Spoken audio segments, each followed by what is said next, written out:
नमस्कार मित्रांनो, तुमच्यासाठी मोठी आनंदाची बातमी आलेली आहे समोर. राज्य सरकारच्या माध्यमातून ज्या शेतकऱ्यांची कर्जमाफी झालेली आहे अशा शेतकऱ्यांना तातडीने पीक कर्ज दिलेले जाणार आहे, अशी माहिती राज्याचे मुख्यमंत्री देवेंद्र फडणवीस यांच्या माध्यमातून प्रत्येक बँकांना निर्देश देण्यात आलेले आहे.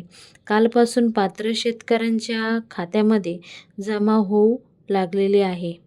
तर ज्या लाभार्थ्यांची KYC पूर्ण झालेली नसेल त्यांनी करून घ्या, म्हणजेच आधार प्रमाणीकरण पूर्ण झालेलं असेल अशा शेतकऱ्यांच्या बँक खात्यामध्ये पीक कर्ज माफीची जी रक्कम आहे ती जमा होण्यास सुरुवात झालेली आहे. पीक कर्जमाफी व्हायला पाहिजे ती रक्कम तुमच्या बँक खात्यामध्ये जमा झालेली आहे. ज्या शेतकऱ्यांनी पीक कर्जमाफीची KYC केले आहे तशा खात्यामध्ये पीक कर्जमाफीचे पैसे जमा होऊ लागलेले आहे. अशा शेतकऱ्यांना तातडीने पुढील वर्षासाठी पीक कर्ज तुम्हाला दिले जाणार आहे. यासाठी तुम्हाला आजच अर्ज बँकेकडे करावा लागेल.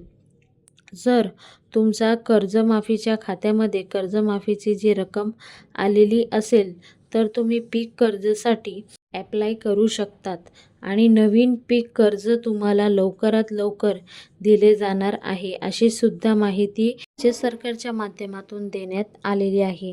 आजचा व्हिडिओ खूप महत्त्वाचा आहे. जास्तीत जास्त पुढे प्रत्येक शेतकऱ्यांपर्यंत पोचवा आणि काही प्रश्न असेल तर कमेंट बॉक्समध्ये कमेंट करून विचारू शकता.